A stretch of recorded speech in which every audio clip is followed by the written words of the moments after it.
Ugly? Man, are you ugly. Well, we all know it isn't what a person looks like. It's what's inside that counts.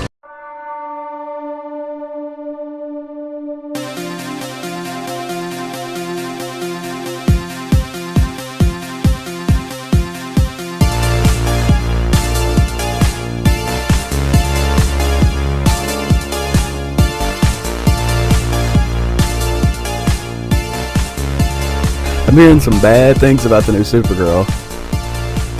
I don't. Seems very. They're advertising for that Poorly. on my kombucha, so like that already makes me. I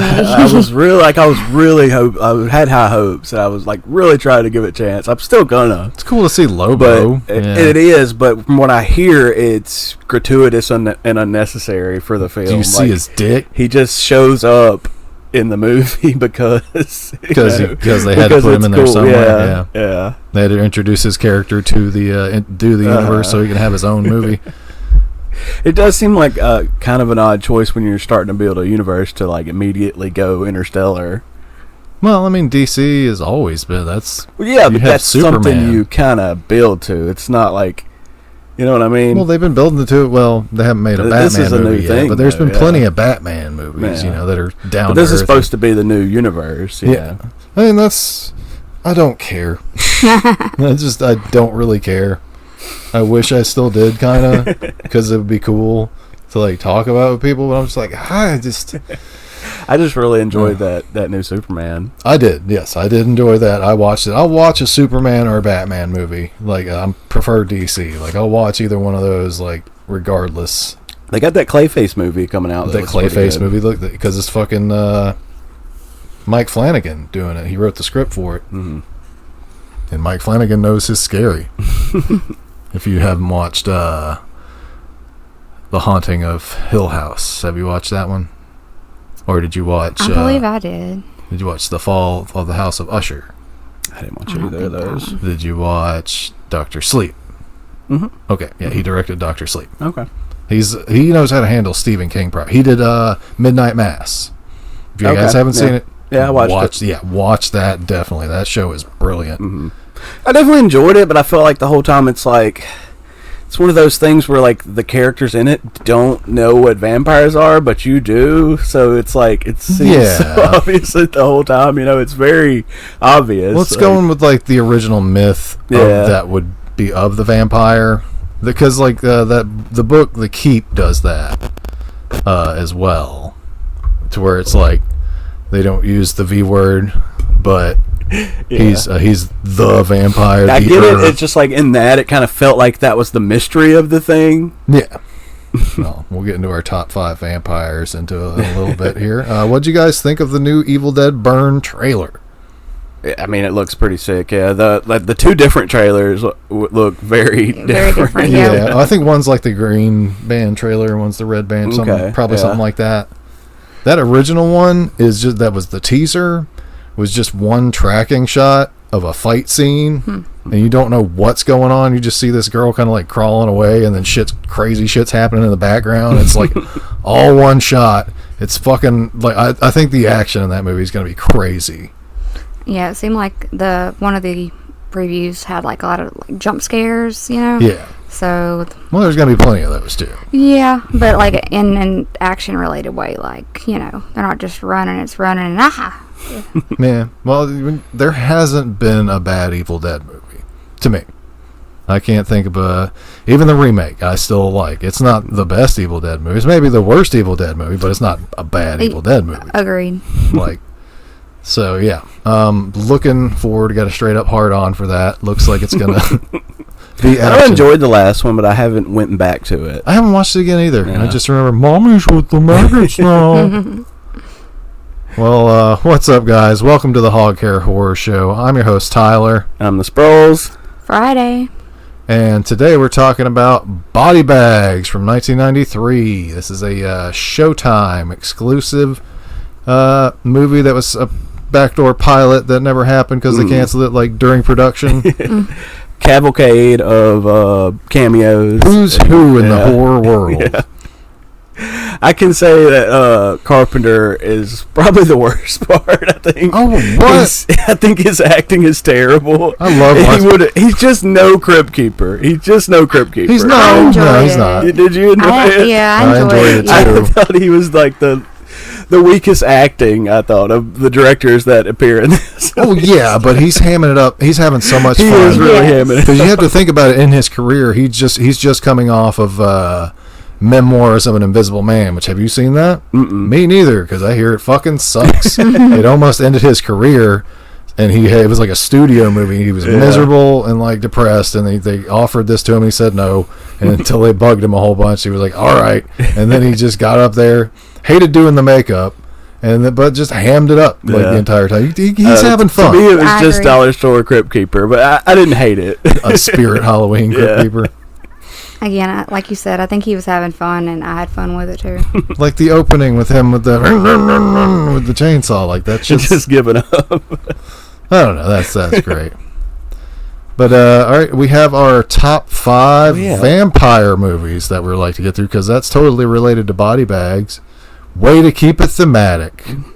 Gotta shake it up a little bit. Yeah, I know we do. All right, So- who wants to start? I guess I'll start. So my number 5, I have a movie called Stakeland. Either of y'all familiar with that? Nope.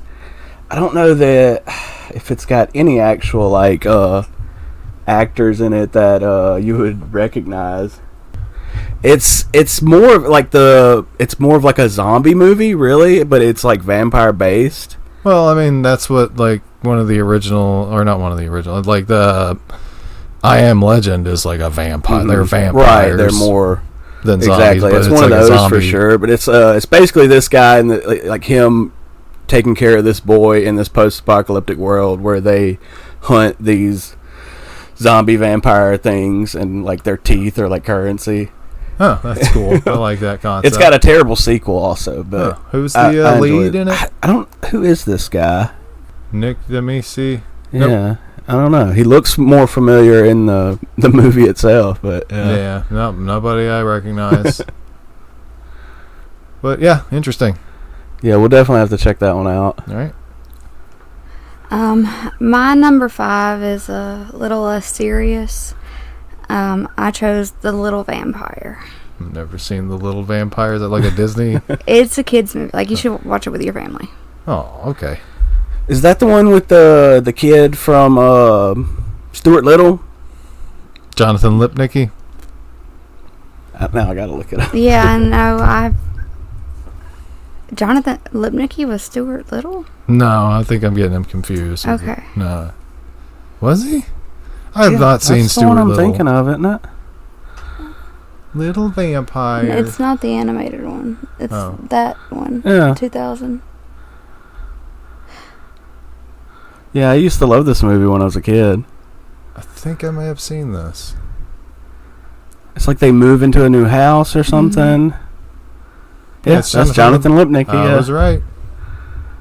Yeah, Richard that's E. the Grant. kid from Stuart Little. See, Yeah, I'm I remember confused that 'cause one. in this other movie, The War, there's a family called Stop looking through my dress trying to Yeah. see my Yes. nipples. Yeah, there's a Lipnicki kid. So I was That's like, the only thing I know about that movie. though. it's a really good movie. Yeah, it's got Elijah Wood, and, like Kevin Costner beating his family or something, or trying to stop somebody from beating their family. That's a great Yeah, pick, though. Or stop. maybe he's somebody. beating somebody else's family. He stopped somebody from beating their family.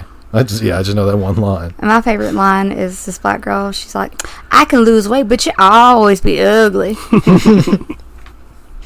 My number 5 is Near Dark. It's one of those vampires where you can't say the V word kind of movie. Have you guys haven't seen it? Mm-mm. Oh wow. Well, this is directed by Catherine Bigelow, who is at the time married Okay, I'm to. familiar with the cover Yeah, art the cover. here, It's yeah. got. She was married to James Cameron at the time, so this has a lot of the same cast as Aliens. Like it's got Bill Paxton, it's got Lance Hendrickson, it's got fucking what's her name, the chick who played Vasquez. I can't. Jeanette Goldstein, yeah, who was she was in Brownface and Alien. That kind of upsets me now, going back and watching it. But it's very stylized. Doesn't make a whole lot of sense, but it's got Bill Paxton just eating him and Lance Henriksen just chewing scenery. And this poor kid Adrian Pasdar, who I think is in like CIS or some shit like that now, just it's a fun, not vampire movie. It's like a western, modern western. It's fun. That's my number 5. My number 4, I'm pretty sure y'all know. I have Interview with the Vampire. That's on my list. That's that's a classic. Exactly. I think that one ought to be on anybody's list. I like that they hung Tom Cruise upside down to airbrush his veins on his face, and that's how they got the vein work on it to make it look so realistic. I really enjoyed the series they made.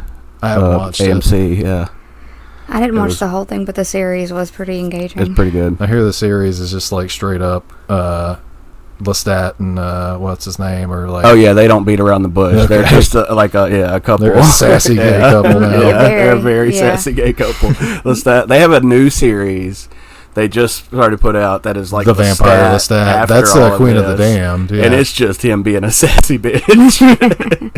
If I ever get back into series, which I may one day, I'll watch it. Well, number 4 for me, I went with another classic, one that I remember seeing a lot in my childhood for some reason. Once Bitten.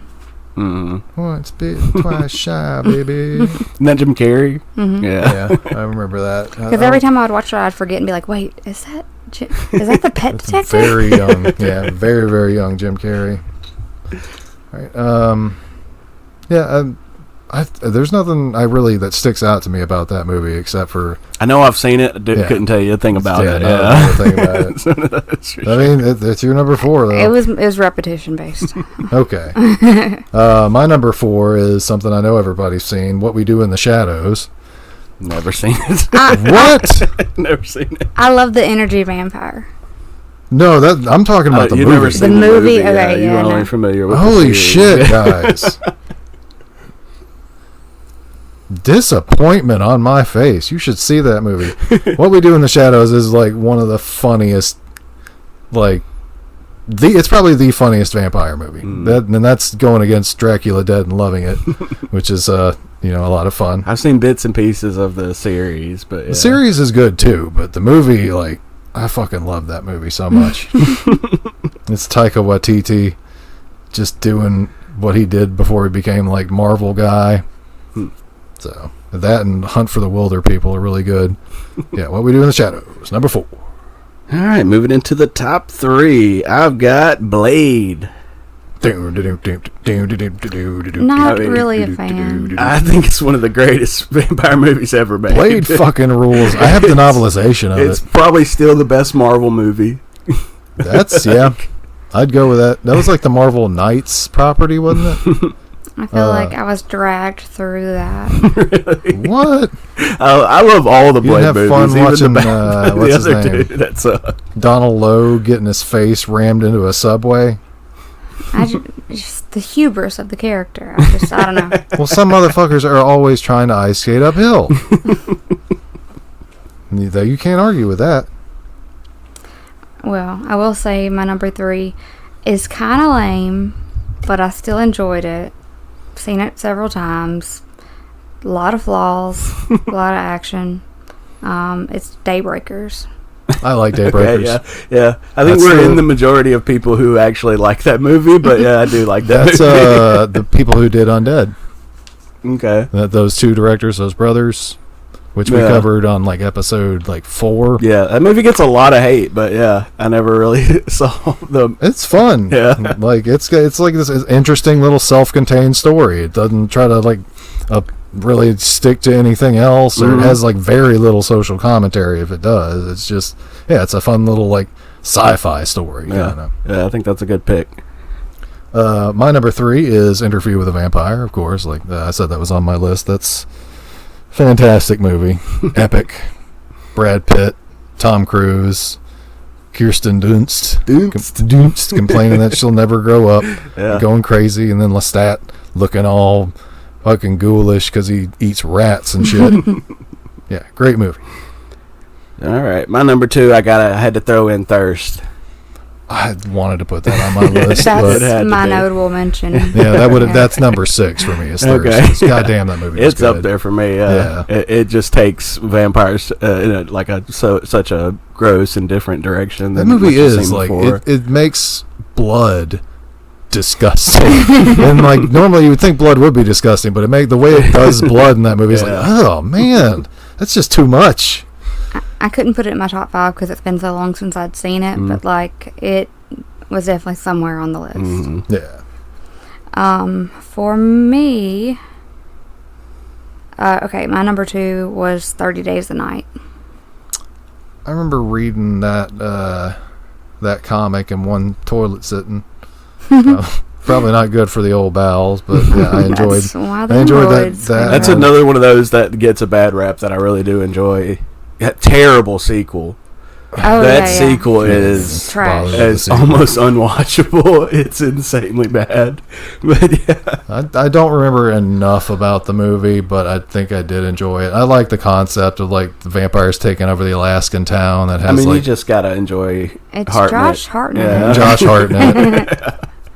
He's such a heartthrob. And there's like a vampire and it says like there is no God or some shit like that. Yeah, that's a solid pick. Friday.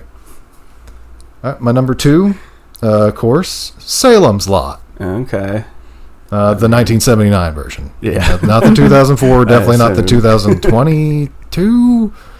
We covered it. The last one was such a disappointment. No bueno. It was such a disappointment. It was so bad. Sundown, you better take it. No, it was fucking awful, but the 1979 miniseries one with the guy from Starsky and Hutch and directed by Tobe Hooper and Reggie Nalder plays like it's different from the book vampire. He's more of a monster, which is the only adaptation they did that gets Barlow like close to the book is the 2004 one where it's Rutger Hauer playing it, and that we may cover that because that has an astounding cast and great acting. It's just not good. I don't know, something about it just makes it not good. Well, yeah, 1979, Salem's Lot. Perfect vampire movie. That's your number 2, right? Yeah, that's my number 2. So, number 1, and if y'all don't agree, you're probably just wrong. Dusk Till Dawn. Surprisingly, Silence. same. I knew at least one of the two of y'all had to. I didn't even think about that. Number 1. Honestly, that one, that's more like a action siege movie to me. I can watch that movie like anytime. I think all mine were more like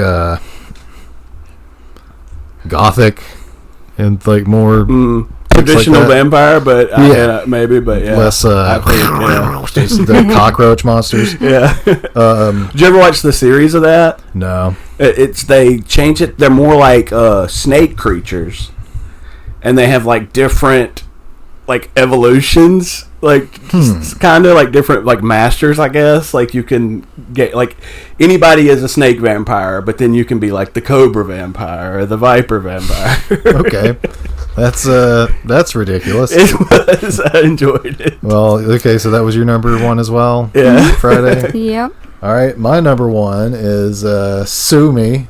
It's Bram Stoker's Dracula. I mean, yeah, the first half. Lucy's boobs in that movie gave me the young me. That's how I knew I was straight. You know, I feel the same way about the book. Also, I've never read the book. The first half is the good half. Like, and then everything in the castle, all that is really interesting and good. Yeah. And then once he goes to London, I don't know. I think it just like got like just kind of procedural and droll. Maybe, but it is like it was written in the 1800s. But man, that adaptation with Gary Oldman as Dracula, and for sure, Keanu is not good in that movie at all. Neither is Winona Ryder, but the girl who plays Lucy, the hot redhead, she's honorable mention to her. Oldman he is Dracula in that. So another honorable mention besides Thirst on me would have been Nosferatu. I really enjoyed Nosferatu. That Robert Egger one. Didn't love it. We watched it together. We had a nice meal and we watched it. We had like a mandate. It was fun. No. I forgot about that. Yeah, I enjoyed the shit. It was fine. I like that guy. I'm nervous about Werewolf. Werewolf. Apparently, I saw something the other day. Apparently, it's all like scripted in Old English. Sweet, like accurate dialogue. Good. Old English. I'll watch that shit. Gimme. I don't know if it's like. Hopefully, there's subtitles. I guess. Oh, yeah, of course. They're not going to just expect you to understand. How about that the way burn? I guess that's okay. I didn't think about it like that. I just, That's which I watched the like the newer Planet of the Apes movies. Mm-hmm. I watched the second one of those, not with no subtitles, not knowing that there was subtitles to that movie. I was like, man, this is really like brave of them to do like sign language and then just expect you to understand. I watched the entire movie and I was like, that was fucking great. Those are great movies. No, they are. Especially that one. That movie is fucking fantastic. But I just like watched the whole thing without knowing. Went for it. I gotta learn sign language now. It's like, holy shit. This is, I was like, this is different. I like it. That's one thing that pisses me off about Netflix is whenever you turn on the subtitles, you have to choose like English, Spanish, whatever. Yeah. So then, if there was subtitles for sign language or another foreign language, most of the time it just skips over it. So you're like, what'd the deaf kids say? I notice more and more. I love using subtitles, but I notice more and more that they're just often not correct. Like they just like they're misinforming these deaf people sometimes. Like a lot of the they're times. way different. Yeah, there was something that we watched recently where the subtitles like cleaned up the movie, like removed all the cuss words. I've seen that a lot. Yeah, and I'm so like, well, it would be like like background music or this is happening. I'm like, no, it's not. Yeah. But sometimes they're really right on the money when it's like squelching noises or some kind of shit like that. Yeah, or they'll describe a noise in a way that I never would have. Right. That's what that was. Haunted booby songs. Also reminds me of a reel I saw this week of like sign language interpreters for a Grateful Dead concert. I've seen a lot of those like rap concert interpreters. I always like them seeing for like the rap and hip hop artists. They get really fucking into it. Oh yeah. That'd be the only reason I would go to a show like that. There was some scandal within like the last 8 or 10 years where that sign language interpreter at that rap show was not. Was it the rap show? I remember there being like an interpreter that was faking it. Yeah, there was a political one and there was a rap there's a political one, but I didn't hear about that. That's the one I'm remembering. Yeah.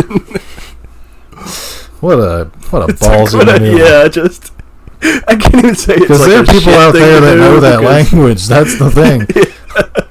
It's like in it was some movie where it's like they invented this new language, but it was just Vietnamese. Like we invented Tongan, which nobody knew was just Vietnamese. All right, you guys ready to get into this movie? Yeah, let's talk about it. Yeah, I love the opening with John Carpenter with the chainsaw, like doing the MGM roar. It's fucking great. That's right there sets the tone. This is going to be like a wacky horror comedy, which it is until like I think the last story. Yeah, like the first one's not. It's really just the middle story. I think is like the wackiest. That was the wacky one, yeah, for sure. But I think just how heightened everything is in the first one is like so stereotypically slasher. It even has the same Halloween shot. It was directed, but the first two were directed by John Carpenter. The second or third one was directed by Tobe Hooper, and that's why his is a lot like darker. I think the first one's the best. Ooh, I don't know how. I guess we should rank these individually. I don't know. I think my favorite is the hair one. Just because it's so over the top and it's just it's out there for sure. Like it feels the most like a Tales from the Crypt episode, which is what this is going to be Showtime's like answer to Tales from the Crypt. Yeah, I mean, the second one is definitely the most memorable one for me, but stylistically, yeah, it just feels like he came off the set of a soap opera and did all this shit. Yeah, the second one does. Yeah. Yeah, it's really just like that one set on that. It's one set really for the first two at least. Well, there's two. Mostly just in the house on the third one. They're pretty limited. Yeah, around the house. Yeah. I mean, it wasn't a huge budget movie. Right. But they had the money that they did spend. You can see on screen. And I can just see what she's saying about the second one feeling like soap opera, the way it's set in this like nice house. Yeah, it does kind of feel soap opera-y. Mm-hmm. It seems like they're perpetually about to go out for dinner, but never actually. They do. They eat dinner at his house, and he's like, "You don't like my hair." Yeah. Which, dude, just start shaving it, bro. That's what I did. When I was watching this, I'm like, "Oh, this one's gonna hit for Tyler." Not really. I just started losing my hair at like 17. I just realized I'm like half gray. Like, I'm like super gray in my beard. You barely tell you're gray, though. It's not like... It's ridiculous. I only realized it 2 weeks ago. So. I've got a few It's gray. just like all of a sudden. Well, it's not as stark because you got your blonde. Gray. Yeah. It's not as stark looking. Well, it's like his blonde has gotten dirtier and it's hiding the gray. I don't see gray. I don't see color, man. Well, gray is like lack of color. Yeah. So. I bet my hair. I don't know what my hair would look like. I bet maybe it has like a cool streak of gray in it somewhere. That's like the only thing that's like holding me together. Shadow is not pretty feeling dark, elderly. Yeah. Every time I go to the salon, I'm like, "Are there any grays?" Nope. I had one on a New Year's Day, whenever I turned 30. Hadn't seen another one. I haven't. I have like one in my chin and one over here somewhere, and that's it. I just know I'll be sad when it hits my pubes. Oh. Well, that's why you got to shave those, so you always look young. But so we open up in the morgue with John Carpenter. With John Carpenter. Hamming it up. Is he wearing makeup? I'm like, I hope so. 3 hours of makeup. Really? Yeah. Like every day that they shot with him. I know, right? I don't know why that would take 3 hours of makeup. Airbrush, like. Yeah. Also, makeup has evolved in the last however many years. Like, yeah. You know, they could whip that up pretty quick now, but back then it was airbrush. Just like I've seen some pretty intense get-ups that didn't. He looks like John Carpenter now. Yeah, he just looks like. He looks like John Carpenter now, but he's John Carpenter back then. Just he's having so much fun. And you know, I don't know like all the directors and the actors as well as you guys do, but throughout the movie, I'd be like, "Wait, that's somebody." Yeah. Wait, there's all sorts of somebodies in this movie. Just in this first one alone, you got Wes Craven, Peter Jason, Buck Flowers, and David Naughton from American Werewolf in London. And Sam Raimi. And Sam Raimi's in this movie. I totally thought it was Ted. Me too. I had to look it Ted up. part. Yeah, Absolutely seems like Ted part. Sam yeah. Raimi's the handsome one. Yeah. Well, he's got. Have you seen him lately? No. Dear God, he is the creepiest man. Well, then I bet Ted looks even worse. He's got serious Weinstein vibes. He's so creepy looking. Well, I bet he looks like he should be playing the Penguin. He's very creepy looking now. That's terrible. Yeah. But yeah, there's a Haddonfield reference. Like this gas station one takes place in Haddonfield, Illinois, from Halloween. Oh, okay. That's what that's from. So there's a psycho killer roaming around Haddonfield.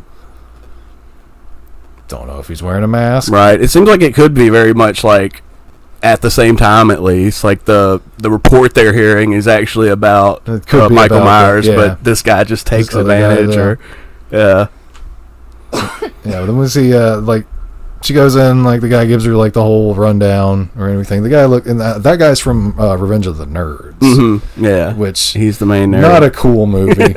If you go back, I still love this movie. I don't know, man. It's a great movie. There is straight up like there's rape and privacy invasion. There's all sorts of just illegal wiretapping. That movie's an American classic. It's a moral mess. So is Porky's, but it's an American classic. I never got into Porky's. I never could. But yeah, that guy's from Revenge of the Nerds, and shows her everything around. I mean, this is like the creepiest, definitely the scariest to me anyway, like situation wise. Like just being left at this scary ass gas station all alone at night, and having to deal with strange people like Wes Craven coming up. Wes Craven looks fucking. I thought his acting was really good. He's like one of the best actors in the movie. All he's doing is like just kind of drunken and smiling, but they got like the eye makeup on him and shit. Yeah, I thought he did really well. Yeah, he's great. And he's like, I got a bottle of bourbon out in the car. Come out and drink with me, 22-year-old. I'm obviously 50. Which I guess, I mean, maybe there's been somebody that fell for that with him. He got lucky one time. He's like, this is the thing to do. Well, she really lights up when the cute guy in the nice car shows up. That's David Naughton. Yeah, that's who you see his Vina in American Werewolf in London. Okay, yeah. He also looked very familiar. He did a Dr. Pepper ad. Yeah. I'm a pepper. Like that was his ad campaign, and he got fired from it because he showed his wiener in American Werewolf in London. He's got a cop, like detective look. Like he does. I felt like in my memory I remembered him like coming back with a badge or something like that. No, he shows up to get his card. I also get this one I think mixed up with maybe one of the ones from Cat's Eye where the guy's in the back of the car and it's like the attendant's trying to tell her but he can't talk right. He's got the stutter. That's what is that from? That's from oh fuck, what is that? You know what I'm talking? Yeah, it's Brad Dourif. I get those mixed up in my mind. Yeah, it's fucking not American. Oh god damn, Urban Legend. Urban Legend. Okay, with Rebecca. I knew it was another anthology. Huh? I know it was another anthology title. That's like not, a is it? Okay. That's the cold opening to it. Okay, that's what I'm thinking about. Yeah, because it's an urban legend. Yeah, and she gets she locks herself out at some point out of the booth there, which she does another time too, when she just grabs like the wrench later on in the movie. Oh, she doesn't get the keys at that time? I thought she did. I know, maybe she has the other office keys. Yeah, she must have. Yeah, something like that. But she goes outside, gets locked outside, and she meets Buck Flowers from. He's a John Carpenter staple. Yeah, he's in a lot of shit from a lot of stuff. Yeah. Was he the one of the hobos in Wishmaster? Yep. Yeah. He's also in Terminator. Did you just see a real bright light? He loves playing a hobo, doesn't he? That's seriously. That's his fucking role. I think he's probably actually missing them. I mean, he is actually missing those teeth, and he just looks like a homeless guy. He has homeless guy face. Yeah. Particularly hobo face, like more than like he's a classic hobo face. If he put clown makeup on and was like sad clown, yeah, it'd be perfect. Yeah. I understand like she's worked at another store and she's maybe like working at this one like to cover or something, but like the amount of time they spend like showing her around is it's not sufficient. Yeah, it seems like it's very much like, okay, you know how to run a gas station, right? There's more to this job seemingly. Like there's the cash register. How do you work it? Bye. Well, he also has like, the prices for the cigarettes are posted on outside. The outside. Which is like, okay, well, I just guess I just trust them to tell me how much they are.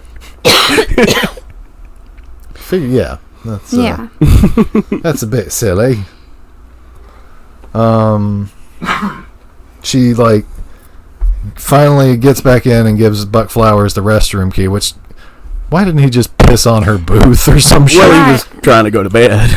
Obviously he was asleep in the bathroom. Yeah. And Peter Jason rolls up. Peter Jason, who's in a John Carpenter staple. He's also in Mortal Kombat as the director that convinces Johnny Cage to like join the tournament. Oh, really? So, he's in Prince of Darkness, another movie we covered, and just he's a fun actor. He's like, freaking hate Prince of Darkness. You're a mean man. It's a terrible movie. That's John Carpenter's Apocalypse trilogy. You're a mean man.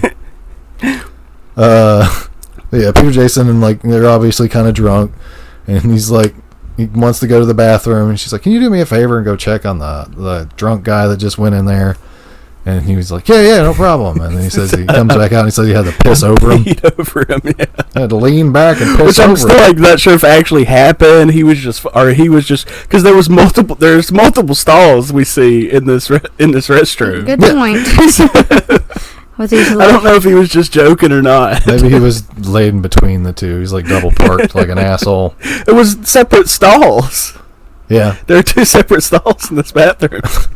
And then, like later on, she does go to check the bathroom though and finds that fucking graffiti. That's crazy ass fucking graffiti. awesome. Yeah, it's pretty cool. Like, if I found that in the bathroom, I'd take a fucking picture. Mm-hmm. Like, this is the tightest. Somebody was in here with like multiple. Well, there's colors. a whole cup full of like assorted art tools. Also. I didn't see that. Yeah, No, before she she looks and there's the cup full of like Sharpies and pens and stuff. Yeah, They had a whole art kit. Shit, yeah. Like, what do they expect? They probably paid him like $500 to do that too. That's how you get it. That's a hipster gas station right there. But yeah, she walks in there and doesn't find Buck Flowers in there. Sees the drawings. Like, get out of here, scary drawing. Yeah. And this is whenever she goes back to the booth. Yeah. We're doing beat by beat. We gotta just yeah, she eventually whenever the guy gets up, like chases after her. We find out it's Bill, who stole Sam Raimi's identity. And she gets back to the booth, and then some shit goes down, starts moving in the garage or whatever. Yeah, which we comes up. Got to talk about too. Like, why was that garage unlocked? The garage was when she locks herself out of the booth initially, and she goes over and she's like trying the doors, like they're just gonna be, and then the roll up door is just unlocked. Yeah. It's in case you lock yourself out of the booth. I guess she just felt incredibly lucky, but that she didn't find that suspicious at all. Maybe they didn't lock back in the day. Yeah. Well, it's a small Illinois town, so you don't really have to worry about it. This also, though, when we get a little indicator here, because we see the picture on the desk. Yeah, but she knocks over and it's broken, and it's Sam Raimi. Mm-hmm. Also, did he just have a whole extra set of work clothes, like, at the booth for this guy to get? Yeah. Yeah. Yeah. They do have like a locker room, you see, kind of there. But would he have a whole other uniform? Yeah, that's kind of. And she ain't wearing a uniform. Right, she doesn't wear a uniform. Right, yeah. Maybe he's one of the mechanics. I think maybe the mechanics wear uniforms and like the gas station attendants don't. I don't know. That's not explained. It doesn't matter because it's a fun little slasher film. Yeah, it's a fun little slasher. There's definitely some plot holes, but I do think it was a cool choice, maybe a little modern choice to make the main character here a black girl. It's progressive for the time. Yeah, I mean she's a smart college kid and everything. Like she's not thugging, but like I thought it was. She's a cool not choice. The token character at all. Exactly. That was another thing. But yeah, she breaks into the mechanic shop, and then all the stuff happens with the bathroom, and then this is when she goes back. The lift starts going up or whatever. Yeah. And this is when she grabs the wrench to go like investigate. And doesn't grab she's the gonna key, be a either tough of the guy keys. now. Yeah. And she finds the hobo guy with his throat slashed. Yeah, she's like, I gotta get the fuck out of here. But then she runs back to the booth. Is she locked out this time, or? I think she has the keys from the office on her because she gets back in the booth, right? Yeah, she gets back in the booth, and the guy starts. This when he comes out with he has the hammer. machete and the fucking sledgehammer. Yeah. Which is a good combination. Yeah, definitely. If you're going dual wield, like you need two good weapons. He's a man of tools, just like Jason. Yeah. But yeah, he goes after her, and then like she hides in the employee lounge, as they call it earlier. It's just the bathroom, and like he almost gets through the very thin door. That door is like, I don't know, half an inch thick. He very quickly gets into this little booth. Well, like I appreciate wasn't the time very secure. it took him to like get through the glass, because like it wasn't just one shatter jump through. Like well, it was shatterproof glass. It took some time to get through it. Peel it out. But yeah, she nails him in the face with, I don't know, what does she hit him with? Like something big and heavy in the bathroom. I don't remember. Yeah, was it the top of the toilet? I'm just guessing at this point. Yeah, maybe the typical whoops. bathroom weapon. But yeah, she gets him right in the face. But yeah, she gets him pretty good, but like gives up way too like. She's like, okay, he's definitely down and out. Yeah, she just like got him. Jumped out of the bed. Aha, gotcha. Yeah. And fucking slowly walks away, and then he gets up, of course, and chases after her. Yeah. But then he comes out of the booth after her, and then like passes out again. Uh-huh. And then she runs, I don't know, 25 feet away and completely ignores him. Yeah, like, ignores him. He's right there in the background. It's a really cool shot. We get our Halloween shot. Yeah. It's just like he's just glance over there, lady. Bad situational awareness. He like slowly gets up and makes it halfway to her before she's like, I think I sense something. Yeah, and then of course she runs to this beat up fucking old ass truck. It's that's in the mechanic shop. in the mechanic shop, yeah. And it has a dead homeless guy in it. Dead Buck Flowers in it with his throat slit. Thinking she's gonna get away that way. And like I guess it was starting to crank. It was starting to crank. It was a running truck, I think. As we've already seen, it's on a lift. Yeah. So he just like lifts her in the air. And he's like, whoopsie poopsie. But yeah, luckily we get David Naughton, the rescue. Yeah, the guy comes back, shows up just in the kind of unexplicably. Well, he forgot his card. Oh yeah, I guess he did. They just don't mention it. He forgets his card like at the beginning of the thing, and then I forgot my card. After he tackles him, and somehow the guy gets under. It looks like he's just under the vehicle. It would not have. That's not how that works. It would not have killed him at all. No. Especially not the way it did. Yeah. So the guy comes and tackles him, and he lands under the car, and the girl like flips the switch to lower it back down and crush him. But you couldn't lower the car lower than the wheels. Right, unless he was caught under the lift itself. But it looks like he's caught just under the truck. Yeah. It was. There would still be like he would be fine. And there's so much blood that comes out. Just like it's no like cutting him in wheels. half. Yeah. It's awesome. And it's that very like too red blood. Yeah, like milky. I love me some movie blood like that though. I like the Italian milky blood though. That's my favorite movie blood is Italian movie blood because it looks like bolognese. Well, it kind of looks like it's got pus in it or something. Yeah, it's awesome. But yeah, that's the end of our first segment. I guess we should rate these as we go. I give this one I give it a 4. 4 dead college girls out of 5. I mean, yeah, if we're just ranking individually, this one I would definitely give a 4. I feel like that's solid. I'd go with the 4 too. Yeah, it's a solid like slasher, just short enough not to get bogged down with any like. Yeah, you don't have to get invested in anybody. Well, I mean, you do. You get invested with her. She's a flame. You're supposed to sympathize. We're with going like over because like I think overall I'm at a 3 for like the film itself. I think this one individually is a 4 though. Yeah. Just I think we'll do individual and then get all for overalls at the end, and then people will be like, that doesn't make any sense. Well, I think my high score too is based on the cast. Yeah, like I think just acting wise and cast wise for sure. This one does have like the most of cameos in it out of the 3. I mean, like the doctors and shit are everybody in this movie is some kind of like actor that John Carpenter there's just like with. more solid acting from the cameos in this first one, especially Wes Craven. Like he takes the cake on this, especially like because he's so fucking like I wouldn't want him there. Like you got to go, man. I'll call the police and tell him he's just weird. And I think this definitely the scariest of the 3. Yeah, it's the most like intense, definitely. All right, and then we cut back to another John Carpenter bit. Yeah. Which I'm definitely opening up this episode with a quote from John Carpenter from this movie. I have like 5 picked out. I just got to pick one. I think this is the one with the tits. Yeah, the big old fake boobs. Can't get her out of that lady was provided to him by Ron Jeremy. Which is gross. It's pretty funny. Yeah, no, it's a good gag. These things were invented before breast implants. And then I guess I don't know how he introduces the next one. I don't think it had nothing to do with the actual. It really does. Yeah, because the first one they said we found this guy dead along a deserted road.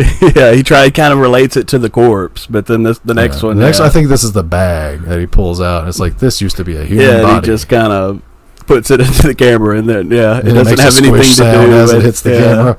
This is good. Maybe if that was him, like after he's devoured. I don't know. Nah. But yeah, it cuts to Stacy Keach. He's a great actor. He's in Road Games and Grounded for Life, and just all around. Like anytime he shows up in something, I like. When you say he's good in this. He's just really like very melodramatic. Which I guess is his character, though. Well, right off the bat, he's so insecure about his hair. I have just embrace your baldness. So is he retired? I don't know what he does. He's like 52 in this movie, and he's dating, which that is, Sheena Easton, who is a pop star turned actor. Okay. And just clearly like 20 years younger than he's so old and gross. Like, even after he gets the hair, he looks old and gross. He doesn't have anything to do but hang around the house and brush his hair. Yeah, I don't think he has a job even. He's just so obsessed with his hair. Oh, I hope he's not a hand model, because those hands are huge. But he's so obsessed with his hair, but yet he has to see this commercial like 3 times before he's finally like... Well, surgery and shit like that is like... I guess so, but it's not a surgery, and it doesn't say surgery. But it is a medical procedure, the way they're describing it. I liked it so much, I bought the company. That, by the way, that's David Warner from Teenage Mutant Ninja Turtles 2, Secret of the Ooze.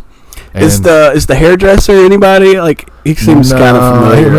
I'm sure he's been in some stuff. Yeah, he's probably been in other stuff, because he did... he was chewing scenery too. He was having fun. Well, I will say they went top notch, like for that time period, in like the salon. It's like a Paul Mitchell salon, and then even the hairbrush he has at home was like the top stylist brush for that era. Interesting. I don't know anything about hairbrushes. I don't know if you can tell about that. Although I do buy shampoo regularly, because if I don't, my face will break out. I have to have Head and Shoulders for my face. But yeah, like, so he just keeps bitching about his hair, and she clearly like just doesn't really. It's more like that he's being a bitch about it. Yeah, she doesn't like that he's so insecure about it. Yeah, he's pushing her away by doing that. Yeah, you don't like it. So she sends him to her hairdresser to try to, I don't know what cutting it's gonna do. He doesn't want it cut. He wants to give it shape. Well, in today's modern salons, they could fix that. They could fix that. I want to go into a salon and be like, I want it more voluminous. Give me a dye job. Give me the Stephen Miller. Which he does give him a pretty good fluff up. He does. And then has that scene, which this is the funniest part of this, where he's like looking at all the people with the long hair. Yeah. There's one of those people with long hair, the guy walking the dog. That's Greg Nicotero.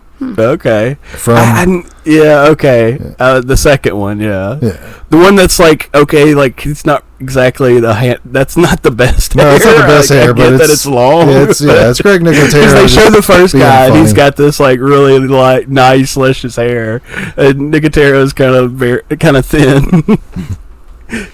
But he goes back to his apartment and he buys all this more stuff. I guess he probably spent like $300 there. He got that spray. Which I don't know anybody who's ever tried the spray. I don't know people who are like, I need to have hair to be powerful. I'm not in that kind of environment ever. I used to sell that stuff and people buy it for sure. Well, I believe it. He doesn't use like the shake on stuff. I guess was after this maybe. He was using too much of everything. You can't do it all. Like that was a problem. Yeah, so he basically ends up painting his entire head, and our chick shows back up. Shows back up, and she's they're like dating. I guess like they're never actually leaving the house. It's so crazy because it seems like they're always like perpetually about to go out and don't go out, or they just only have dates at his house. But they also got in spats too, where she was just gonna leave. So maybe they were going out. it's unclear. It's unclear. She comes in and she basically just starts laughing at him. He's got it looks like red. It looks like brown red mud. He's got smeared on his head. It looks like shoe polish. Yeah. And it has taken down all the volume. It is flat. Wonderful. And yeah, she's I laughing. did that And with he's my just bald like, head. what, does it not funny. look good? Can you tell? Can you tell? Can you tell? Yes. You can with a comb over with anything that you're trying to cover up your head with, we can tell, guys. Embrace your baldness, grow a beard, start listening to stoner rock, fucking Dozer rules. Enjoy your life. They have hair systems these days. You can also go to Turkey and get the surgery very cheap. Well, he tries the wig, but like he tries to just put the wig on top of the bad hair. Like you gotta at least like shave that. Yeah, it's completely different color too. Yeah, he just throws a completely different color wig on top of his head. She like grabs it, and the stylist like picks it up like it's gonna bite him or something. No. But yeah, so she finally gets pissed off after the whole hair paint incident and leaves. And then I think this is when he finally sees the commercial again. I liked it so much I bought the company. And like which is call 24 hours a day. That part too was weird. Well, the aliens don't sleep. Spoiler alert. They don't need to. They're eating brains. Yeah, he shows up, and it's this way too enthusiastic nurse. Who is? Do you know who that is? That's Deborah Harry. Oh. Mm-hmm. Looking good still. Like, yeah, she aged gracefully. And yeah, she's just like super like sexual the entire she's just a sex nurse. She's just there to be like, ooh baby, you need some hair. You want our hair system? I'll let you touch my boobies. And so they take a picture of him and feed it into their machine. It's this high tech futuristic technology. And then they basically show him like a character build. Yeah, they have like a cutout of him with no hair and putting different like styles on it and shit. And it's just different styles of hair. But of course he picks the most hair. Yeah, which is just like, why would you pick any other? If you're going to get the hair, get the one that's the most hair. Why wouldn't you? I mean, if it grows, you can cut it to exactly. Yeah. But he wants something more, they call it the stallion. The stallion, yeah. He wanted something more like, so more gross. adventurous, he says. So gross. Yeah. So gross to call it the stallion. And then they just like smear some cream on his head and wrap it in a bandage and tell him to just, take it off in the morning. Take it off in the morning. Which that whole head unwrapping scene, all one shot. Done on the first take. Doesn't he leave it on too long though too? What? No, I don't think anything about that. I thought he wakes up and it's just like it looks like he's a Rasta. But that perfect with little a head spring that comes out like at first, and he starts playing with it. Like that's good in camera photography. Somebody folded up that spring and had that bandage. It's almost like I don't know. It's almost a mistake because like it almost fucks him up from he can't unwrap the bandage. I don't know how that one little thing pop out. I don't know. That was just one of the things I read, and I was like, yeah, that was a pretty intricate shot. Hair, guys. It's amazing. Now he's got this super lush. He looks like Jason Momoa. Yeah, he's still a gross old man. Momoa that's a bit. He's still a gross old man. Yeah, he still looks like Stacy Keach. Cause like it's the one shot, like cause so like he immediately invites her back over and she's thrilled. She is like she acted like she really didn't care, but she clearly is digging it. She rearranges his guts. But like the first shot of him like laying in the bed, I think it's right after they have sex. He looks like disgusting. I mean, how did she not think that this was like witchcraft or something? Yeah, who is just okay with that? Like don't just accept that. How come I've never heard of this doctor? He's new. He's new. Yeah, he's magic. Well, like somebody even asked, I think it's when he goes back to the hairdresser, they're like, why isn't everybody going to him? It's just because he's new. Like, yeah, if this was real, every man would be lined up. Yeah, absolutely. But he's new. Yeah, he's new. He's not trusted yet. Even though he has commercials. Are we assuming that all of this is in Miami? Because is that where you think? I mean, where is that 1-800 number like ad showing up, and you're going to him the next day without travel? L.A. I just assumed all this was like West Coast. Okay. Like, I mean, it's just it's a small local business. Or it's nowhere USA. Yeah. That's like City USA. And City USA. Yeah. And then small town USA, and then just another small town USA is where all this takes place. And they bang. They wake up the next morning. He's like, I got a sore throat, because she was pegging him all night. So he's got a sore throat. He's got hair in his throat. He got hair worms. I do love the creature effect. And like stop motion. Yeah, it's pretty good effects there. And he goes to check himself in the mirror and sees that one coming out of his throat. If I saw that shit, I'd be like, doctor. Yeah. I need to go see a priest and a doctor. There's no way I'm not standing there with a pair of tweezers and a flashlight and like trying to catch it. I'll be like, no way. Well, later on when he actually does grab it and he just cuts it off, I'm pulling. Yeah, for sure. Yeah. If you come out of your throat or your stomach, I'm just like getting gaggy thinking about that. You can make my eyes water. Wasn't that in The Ring where she like pulls a hole? I don't remember. I think that may be The Grudge. The Grudge, yeah. Because it's been a while since I've seen either of those movies.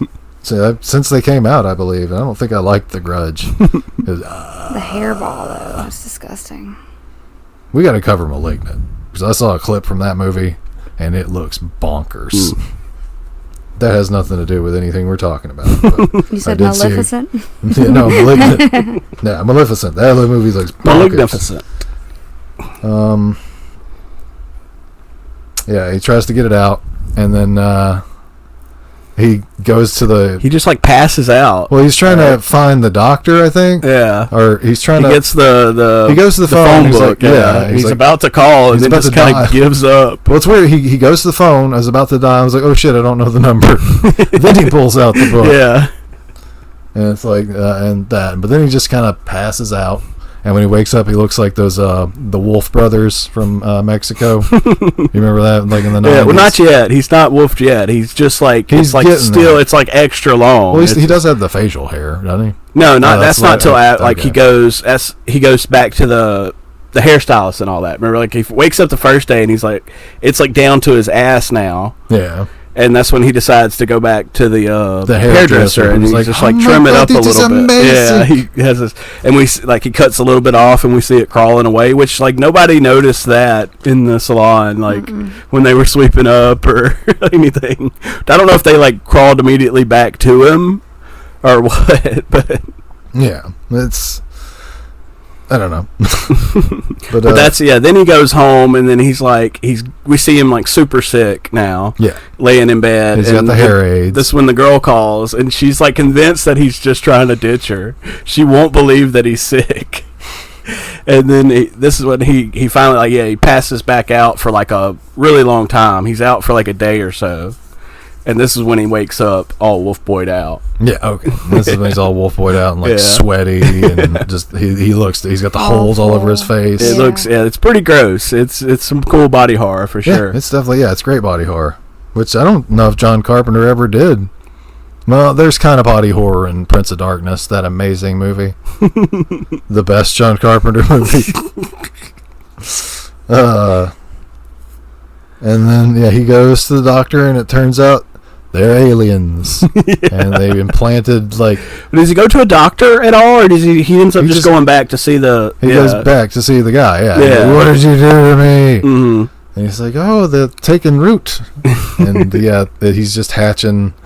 Which these things can get cut and still live. I guess maybe they're like worms somehow, but then they are like, because like we see like he just kind of goes comatose at this point. Yeah, and like they give him to the nurse, and she starts like pulling strands out and putting them in a pan or something, putting them in specimen jars. And that's how it ends with him just kind of like staring blankly, because they do say like we like eating brains, especially fatty ones.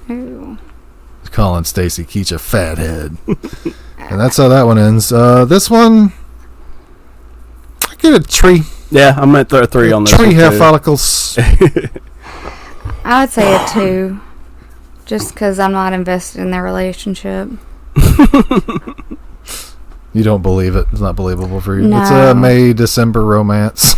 Or I guess like I don't know where they are, what he does for a living, how he got this hot chick to begin with. So it's all just. He's a charmer, but he's just very insecure. He's a scary looking man.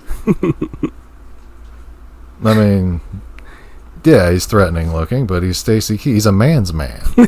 He's from the 70s. He's a 70s, 80s man's man. Yeah. When you still had to just be. You could just be barrel shaped. Yeah. Generational thing. I don't know. But that's how that ends. And my next note is I wish the John Carpenter interstitials were longer. I don't remember. This is the one where he's like giving the guy therapy, and the guy's just like exploded on the couch. He's like, you're hopeless. He sounds like Daffy Duck kind of in this movie to me. You're hopeless. He is very Daffy Duck. No. And after a little bit of that, we go into our third. This one's the one that's directed by Tobe Hooper. Mm. It's It's definitely got a different vibe. Totally different vibe. And it's Mark Hamill, mustache Mark Hamill. My favorite era of Mark Hamill, I think. Mustache, southern accent. Southern accent, yeah. It's like almost a bit much at times, but I don't think it's as bad as his wife's failure to cover up her Australian accent. Whose name is Twiggy in real life. She's a model named Twiggy. That's Twiggy? Yep. That's crazy. You know who that is? Yeah, she was the one in the 60s with the big eyes and the short hair. Lots of mascara. I thought that's what they all looked like. No, she was an icon. Okay. Okay, well that's Twiggy. Yeah, like her accent though is just like, I don't know. Maybe she is an ex. It's supposed to be. I think she's supposed to be like. But it just seems like it's. Good eye, mate. Through. Yeah. Crikey, you're trying to stab me with him shears. But Mark Hamill's a baseball player with a southern accent, calling back, and his wife has a surprise for him. Oh, they're gonna have a baby. But she has no clue what the surprise is. Nope, Even like in the spare bedroom, like, he is completely oblivious. But yeah, instead on the way home, he's got this huge thing of fucking cassettes. Yeah, it's hilarious. It's like the CD book of its time, which that's even a dated reference. Right, kids, if you're listening, you used to have to carry physical media. Yeah, you used to have to carry physical media, but you had these big like binders. Yeah, so he's got like maybe 24 albums there that takes up the room of like a PS3. And he's trying to reach for him, which I'm guilty of doing kind of dumb shit like this. But if I get to the point where I'm like, I have to unbuckle to get it, I'm just not fucking with it. I'm not fucking bothering with it because I'm gonna wreck. Yeah, I'm hitting the deer. I think that's where he really fucks up because he finally gets his tape and he looks up and there's a deer in the road and he fucking swerves off. Yeah. He could have just pulled a Hereditary. If you just boop a deer, I mean, you're always better off hitting the deer than swerving. I hit a deer once, barely. It even like bounced away. I just hit it in its ass and totaled the car. Well, it was probably the car. Well, no, it was a RAV4, and it drove home fine. I was like, "Fuck, I hit a deer, whatever." And I was driving it to work the next day, and it died. Yeah, it had to have been you busted your radiator. Yeah, something like that. We somehow once busted one. I still don't know how that happened. There was no damage to the fender in the front or anything, but somehow something had smashed the radiator. It's like it went under the fender somehow and just smashed in our radiator. And we were both like, "Did you hit like a cat?" Both still have no idea how that happened. Maybe a ghost spawned just in that little space just to get hit. I'm free, back on this world again. But he's pretty much all right, except for the giant piece of glass in his eye. Yeah, she's like, which I would probably say the same thing too. Yeah, the two guys pulling. Are you okay, buddy? And he turns. And he does have the. Yeah, that's not windshield glass, right? I don't know where that piece of glass came. Windshields don't break like that. That's very. I don't think his side window was broken. That was like a crystal. I don't know where that came from. He was holding it. And he was like, "Oh man, check out this cool rock I found." He had crystal. It was like a kaleidoscope. He was trying to the colors. But then he wakes up in the hospital, and we get the funniest line of the whole series, I think. That's the eye I used to see the baseball. Oh yeah, but doctor, that's my baseball eye. That's my baseball eye. Like, I get that like there's probably a depth perception thing or whatever, but it's not like it's not your baseball. The one more than the other. If both of them were gone, he would have said the same thing. These are the eyes I use to watch the baseball. It makes me think he looks in the mirror and he's like winking at his other eye because it's so good. I think maybe it's because it's his right eye, which the way he bats, that is his baseball eye. I think is what it's supposed to be saying, but it is a stupid line thing to say. Yeah, my baseball eye. And he gets all upset, and he does that little lip tremble thing that he does in Empire Strikes Back. But this is almost kind of autobiographical because Mark Hamill was in a car accident in the... Got his face mangled. Yeah, that's why he looks different in Empire Strikes Back. So this must have been fun for him to play. But like, he doesn't look bad, really, but I guess he's just like not quite as handsome as he would have been. I think he looks great. He looks like a normal person. Yeah, he looks like a normal person. They make it like this big thing that ruined his career. No, he's just a little puffier. Like, not as pretty. Yeah. Whatever. He still went on to do be Mark Hamill. But yeah, this other doctor comes in. He's like, I think. Luckily, we have this mad scientist here that works here. Yeah, pretty much. And we don't believe anything about what he's saying that he does. Yeah, I have no faith in him at all. But he says he can do it. What do you think? No problem.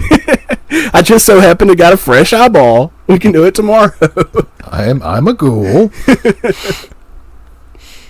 And of course, the operation goes fine. He heals up in no time. They have that eyeball just sitting on top of a bowl of ice cubes. No, you would keep it in milk, like a tooth. And it's a pool of blood at the bottom of it, and then it's the ice cubes, and it just looks like a cocktail. Here you go, sir. And they give him the donor eye, and like you said, it goes. Without a hitch, no problems whatsoever in this. He doesn't have a freaky looking blood eye or anything. And except it's a different color though. Yeah, which they make like seem like it's a big deal. They're like, don't worry, we'll get you a contact. Like, I know this is the weirdest shit you've ever seen, having two different colored eyes. I'd be all about it, except I'd be like, I look like David Bowie. That's called petrochromia. Heterochromia. Yeah. Petrochromia. Hetero. I know that because of character designs in games. You can pick that as an I know it from the X-Men movies. Yeah, X-Men First Class, I think. Been a while since it came out. That's the one with... I think that's why I said it wrong, because he says it with like a British accent. A British accent. Heterochromia. But he keeps having these flashes and these like evil, which at first it's just visions, and then it like turns into like him becoming the guy. But I guess it's like more like he's like slowly getting these memories from the other person or whatever. So like, yeah, he sees which I never really understood why the shovel and all, like, why is his backyard all fucked? I guess he was in the middle of he's doing a big project already. Yeah. Maybe they were going to lay down sod and everything. But they want a garden because they do have it, like, roped off. Well, that's, like, after, though. That's, like, after he starts kind of going crazy and starts working on it, I think. I don't know. I'm not... It was... Because he just, like, sees the shovel and he sees the dead lady pop out of the ground. Yeah. With her boobs. I think that's the same lady because she also has a huge rack. But he keeps having headaches or whatever. He also keeps trying to have sex with his wife, and she's not having it. Like, I get that she's like, you should, like, it's been like first night, you know, maybe. She's like, you should wait, you know. You look like David Bowie. Like, yeah, your blood pressure goes up, that eyeball might just shoot out of there. No strenuous activity. Yeah, he's trying to get some, and then he gets one of his headaches, you know, so they're like, all right, let's just go to bed. And then she comes home the next day, and he's like, oh, I'm doing much better, you know, come check out what I've been doing. And he's been working on the crib. Yeah. And then, like, somehow, like, it only hits him now. Like, I guess like, he's in the crib. Up the wall. He was behind the bars. That's the view that you get as the baby. Yeah, so, and he has this, like, of pretty crazy, yeah. His mother burning his eye with a cigarette. Was it his eye? I thought he was just, like, seeing. I think just the that was just the POV. Yeah. She was burning him somewhere with a cigarette. It's not a good thing to do to your baby, by the way. That's don't do that. Definitely not. I think it's on the same list with no shaking. Yeah, no shaking, no burning with cigarettes. Try not to yell at them too much. It's hard not to, believe me. Especially when they're that little. You don't understand English. Look, you're gonna be tempted to burn them with cigarettes. Don't burn them with cigarettes. Just quit smoking. That's how you avoid that. Just quit That's smoking. the only way. And then is this when it's like the next morning whenever his wife's like, I gotta go to work. I made breakfast for you. And he's like, would you mind putting the crib together? He's like, I'm working on the backyard. Yeah, he starts to like slip into the I guess it's like a white trash guy kind of accent. John Randall is the name of the serial killer. But she doesn't like pick up on that he's like acting completely crazy. She's just like, oh, that's unnecessary. All right. And then she does say like, you don't have to raise your voice. Yeah. Which is, I think she doesn't say you don't have to talk in that weird accent. Yeah. Why are you talking like a Southern boy? Yeah. And after she leaves, he dumps all the breakfast in the garbage disposal. Those are some good looking eggs. Looks like she made him like 4 eggs and some bacon. Like, that's a good pile of protein you're throwing away there, bro. You need that shit for your eye healing. And he sees a hand coming out of the garbage disposal as he turns it on. He's like, I'm not blind. And then decides to put his hand in there. Never a wise decision. No. Well, first of all, you could get your hand cut off. Second of all, you could get stuck, and then you get sodomized by a plumber. Hold on, ma'am. I'm trying to just pull it out. Oops.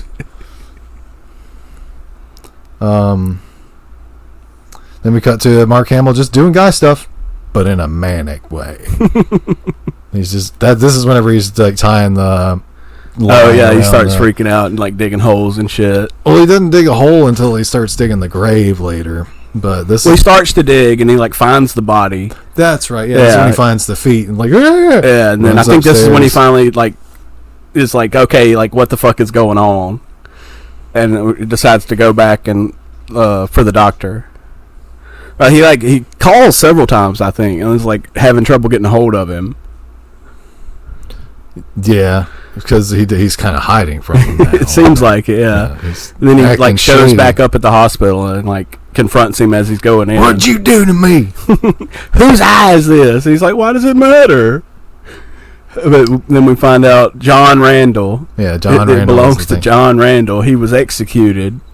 Not too long ago. Yeah, it's not too long ago, yeah. How was he executed? Gas chamber. They say they gave him the gas. Okay. So that would be good. I don't know if that affects your eye or anything like that. We skipped over the sex scene, which is just when Mark he rapes Hamill's his wife. Yeah, Mark Hamill's balls. He's wearing a J string. Those things are called J strings. They go around like they're like jock straps. I was pretty sure I saw Mark Hamill's balls. No, I was looking. Believe me, you see some taint, but you don't see no balls because he's got that J string on. But you see a whole lot of Mark Hamill butt. And he like bites his wife, and she's like, yeah. Well, he starts envisioning that she's a dead body. Yeah, so he gets like really excited and starts banging her, and she's like, bites her. She goes and sleeps on the couch. Way to make your pregnant wife sleep on the couch, bro. Wait, let's go back. Why do people wear a J string? A J string? It's something to cover up for their filming. Junk. Yeah, whenever you want to film a sex scene. Okay. Yeah. I googled it and I'm just getting sexy pictures. I mean, it's definitely like a fun, kinky thing to wear, but during filming, it's like a minimalist underwear. I found one of these at Ross Dress for Less around Christmas time. So, questions have been answered. I don't even know how. I think it's because I watched that. What was that HBO show about sex? One of those HBOs about sex. Real Sex, I think it was. That's where I found out about J strings. Where the lady puts her whole head in a condom. There's a lot of fun stuff on there. Never had HBO, but they did have free weekends, and I was like, "Ooh, Real Sex." And that didn't make a good sound joke there because it barely sounded. That was me masturbating, guys. It sounded appropriate to the size of a tiny little pud. But yeah, he finds out about John Randall, and it's the 90s, so you have to go to the library. You go to the library and look at and like scroll through microfiche. The librarian like shows this is the guy, and all you gotta do is scroll with this. Which she doesn't have a southern accent. Yeah. Like nobody else has a southern accent except for Mark Hamill in this movie. But yeah, he's scrolling through the microfiche and just giving an exposition. He's like, I used to murder blonde women that looked like his mother, and we would dismember them in the garbage disposal and bury them out back. And have sex with them after they were dead. Perfectly explains everything that's happening. All right, I can go on with my life. Done. Shoot, Jeff. He kind of like, because at this point he just kind of is like convinced he is John Randall now. He goes, he does for some reason. Yeah. There's another like kind of flub in this scene too. After she because she goes out to like confront him or whatever, and he's like, "You leave me alone when I'm digging your grave." And he swings the shovel at her, and she runs away. But whenever he catches up to her in the house, his mouth is bleeding. Really? For no fucking reason. Like he's like gushing blood from his mouth, and there's nothing happened to him. And he ties her to the table with her hair, which would not work. And like she makes very little effort to undo it. She like acts like she can't reach the back of her head. It's very like, well, it's just pulling it pretty hard. Like, I don't know. I haven't had anybody pull my hair. Tie hair. It slips right out to that. Yeah. But yeah, he ties her with her own hair. I'll grow my hair out and try. Start with your arms. I can do it, Mom. When I went and got my tattoo, I told the guy I worked in food service, and he went looking at my arms and hands because I'm very hairy, pretty much everywhere but my head. And I'm very hairy. And he was just kind of like taken aback. I'm like, I wear gloves. And, nobody's ever complained about full arm gloves. Yeah, I should wear full arm gloves and one of those chin strap things. Full I'm not wearing suit. that shit. I wear a bandana and just little short gloves, and nobody complains about it. But yeah, he's got her tied up, and he's about to stab her with the garden shears. Earlier, he was like after he bit her, he had apparently been pacing around the room reading Bible verses. Yeah, he started like that's like how he's suppressing it. Yeah, there's a lot of religious elements to this movie, because even when they're talking about like, do you think it's God's will to get this eye? He's like, well, yeah, we came up with science, and God gave us brains to do that. Which that's some good logic there, okay? Just don't be all crazy and be like, no, it ain't God's will. What is that race of people? Not race of people. No, it's a sect of Christianity that doesn't believe in like surgery. The Seventh Day people. Yeah. The Seventh Day Adventists. Yeah, they don't do blood transfusions. That race, or anything. The human race. I think there's a lot of them. I think that's the most. Yeah. Yeah. Anyway, he like finally comes to his senses, sort of, and stabs himself in the eye again with garden shears, and I guess dies. You would. He would have died from that first one, if that's the case. I don't know. It just depends on how deep the shears go, right? But yeah, it seems to kill him. He saves his wife, and it cuts back to John Corpsenter, and he's like, "Oh, well, that was great." And he's like, got the eye, or no, he had the eye before. This one actually had something related to it because he pulled out an eye because he was drinking it from formaldehyde. Because he's drinking formaldehyde this entire movie. It's a great gag, but he's like, oh shit! He hears like the actual morgue workers coming. And he's like, oh, time to hide. And he takes his coat off and gets in a body bag. Complains about how cold it is and like zips himself up, and then we find out he's just one of the corpses. He's one of the corpses, yeah. And it's Tom Arnold and Toby Hooper come down there, and Tom Arnold's just being Tom. I don't know how Tom Arnold got in, because he was this group of people. Yeah, I mean he was in like a lot of shit back then, but like he's especially in like horror and just weird shit. Like he has a role in I think Freaked. He's in that. Or maybe that's Randy Quaid I'm thinking of. He shows up in weird shit around this time. But yeah. And then they cut into him and the movie ends. That's the end. So we didn't say it. So on this last one, I think I give this last one a 2. I think it's the weakest out of the 3 for me. I'm gonna go with 3 on that one. Yeah, I feel more like a 3. Yeah. But this is actually, I remember hearing about this one like way back in the day when it first came out. Somebody told me it was Luke Skywalker like becoming a serial killer because he got an eye transplant. I was like, that sounds cool. It sounds cool. What was the name of this segment? Like the eye. The eye. Yeah, okay. just the eye. But overall, I'm at like a 3 for the whole film itself. I'm gonna have to agree. Just like objectively, this movie isn't great. It's so much fun. It's cheesy, gory. If you're a horror fan, this is a movie for you.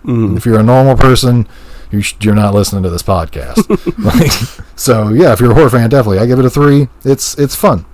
I'd give it a 3 also. I mean, there's enough goofy stuff to enjoy, and then the cast, again, just like watching it and going like, wait, that's somebody. Wait, that's somebody too. Yeah. And then to find out, the other people that I didn't necessarily know that you've just pointed out, like, that would make me give it that score. Yeah, it's a straight grounded 3, like right in the middle. That's nothing. I mean, it stands out as a John Carpenter movie. Yeah. Because it's an anthology movie. He never did an anthology other than this. So, yeah, 3 on that. So just to sort of wrap things up, I want to talk a little bit about, have either of you heard of the Bechdel test? Yeah, that's if 2 women are talking and if they don't reference a man. Yeah, it's like that. if in a movie 2 women have a conversation that's not involving a man. This movie definitely doesn't pass it. Nope. But if you think about movies in that reference and watch movies with that reference, it's surprising how little movies actually do. Mm-hmm. It's pretty crazy. Almost like men run everything. It's just funny. Yeah. You never really thought about it, but if you think about any movie you've seen, Wow. even like Harry Potter doesn't pass it. Like, it's crazy. I usually watch lesbian films. Okay. If you're watching like lesbian, like Bound, then you're fine. Yeah, that's if you're only watching the movie Bound with Jennifer Tilly and that other one. Well, I think we can wrap it up there. We're at about an hour and a half here. Oh, wow. If you want to just take us out, Tyler. Actually, what do we got for them next week, Friday? Do you have a pick? I was going to go with Nothing But Trouble. Okay. Holy Awesome. shit. Yeah, great pick. Yep, fantastic pick. It should be fun. This is a one for the ages right here. You always have like these like. That's one that's been on my list. Yeah, it's always one that I've been like, And it's available. Oh, it's available fucking everywhere. Yeah, the old dick nose. Fantastic movie. Looking forward to it. If you want to get in touch with us, you can email us at hoghairhorrorshow@gmail.com. We're on Facebook. We're on Twitter. We're on Reddit. You can comment and like on our Spotify and our YouTube. And we're on pretty much everywhere you can find a podcast. Shout out to Megan for commenting on our latest episode, and she requested that we do a top 5 zombies or zombie movie. Okay, we can do that next episode then. So maybe we'll do that if Friday is, because it's her episode. So I'll consent. You'll consent. Okay. Well, until then, long days and pleasant nights. Hasta luego. Champagne wishes and caviar dreams.